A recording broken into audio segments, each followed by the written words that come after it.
tell you about a wonderful new activity available to students.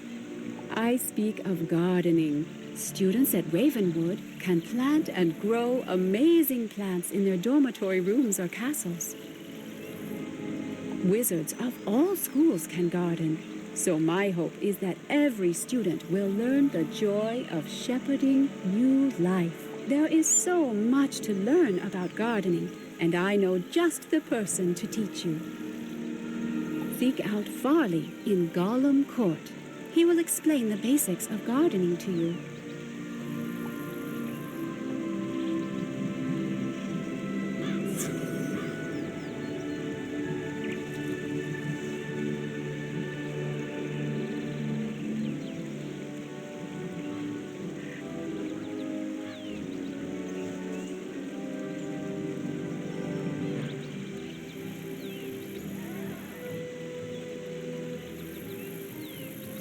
Greetings, my little wizard friend. You look like you're in need of some learning, and I'm happy to oblige.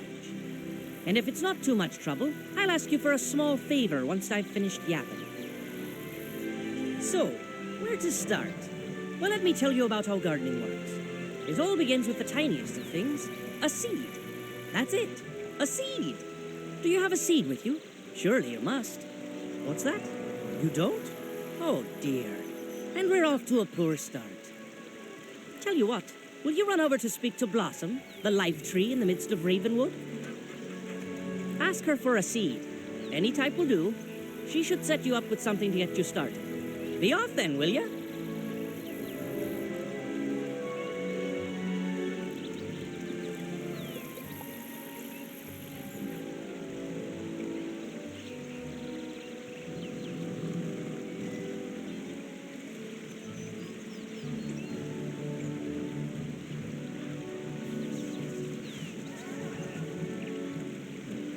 Good day to you, young wizard. What can I do for you? A seed? Farley sent you? A most unusual request, but I should be able to help you. A plant's journey of life begins with it as a seed. There are many types of seeds, each with a different destiny. With enough energy, you can prepare soil of your choice in your castle, if you have one, or a planter in your dorm. Then, you can place the seed into the readied soil. After a time, it will begin to grow. You can shepherd its growth through spells and other means of caring for it, creating an environment for it to thrive. I will give you a seed. Take it back to Farley. He will tell you more.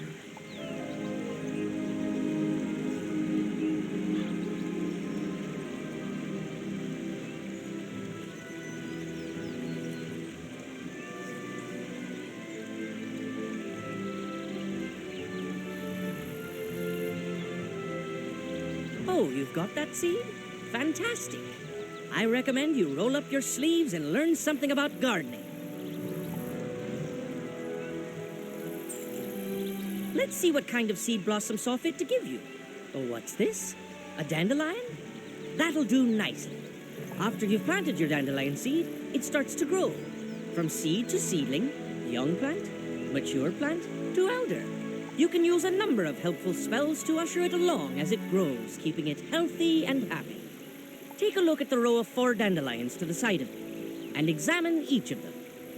When you're done, come back and I'll bend your ear some more, if you've got the patience for it. This is a seedling, the youngest phase of life for a plant.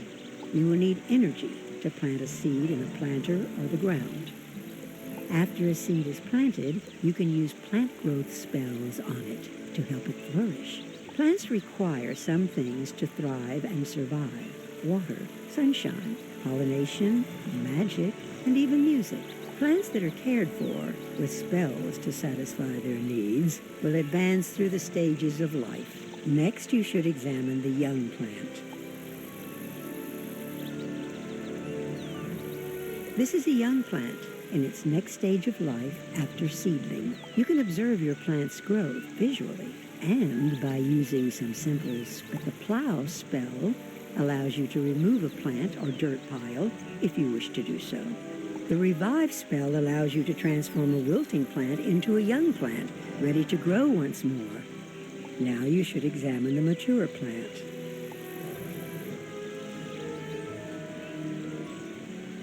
This is a mature plant in the fullness of its growth. When a plant becomes mature, it can be harvested. You can harvest a plant by interacting with it. Each type of plant yields a different harvest. Reagents, pet snacks, gold, treasure cards, or more. You can harvest from a plant as long as it's in its mature stage of life. It's now time to take a look at the elder plant. This is an elder plant, the final stage of a plant's life cycle. Many plants won't reach this stage. An elder plant can be harvested one final time with much greater possible reward. Once an elder plant is harvested, it disappears and cannot be revived. You should return to speak to Farley. So, there you have it. Think you know it all now? Don't get carried away. I've still much to teach. I'm sad to say that gardening isn't all nurturing and happiness. Plants can be endangered by some very real threats.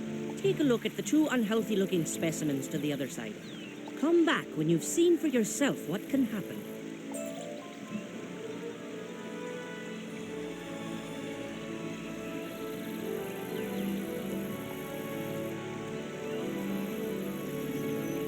This plant is wilting. It will die before too long if it's not taken care of. Plants can die if their needs are not met, or if they are killed by pests. Plants have likes and dislikes, things that encourage or discourage. A plant's likes are things it enjoys being near. These can include other types of plants or gardening items. A plant will flourish if it is near things that it likes, while things it dislikes will cause it to become unhealthy. An important part of gardening is learning how to arrange your plants. You should examine the dead plant now. This plant is dead. Now all that can be done is to plow it over or revive it as a seedling. The greatest threat to plants are pests. Pests can infest a plant and hinder its growth. If pests are not eliminated, eventually the plant will begin to wilt and die. When a plant is infested by pests, it cannot be harvested, and growth spells will have no effect. To eliminate pests, you must use pest-fighting spells. To eliminate a pest, the spell must be of high enough rank. You can purchase pest-fighting spells from vendors throughout the spiral, or even win them as treasures. Farley can tell you more about how to get... It's a sorry state to see plants doing so poorly, but it's important to know what risks there are when gardening. I think by now you've learned the basics of planting and gardening. If you've been paying attention, the seed Blossom gave you should be enough to get you started. I encourage you to try it out. You've already got the basic spells to care for your plant, and I can sell you additional spells and items for your garden. As you continue to garden, you'll reap the rewards in the form of harvests, badges, and even experience. I look forward to seeing you again with your newfound green thumb displayed oh so proudly. Best of luck to you.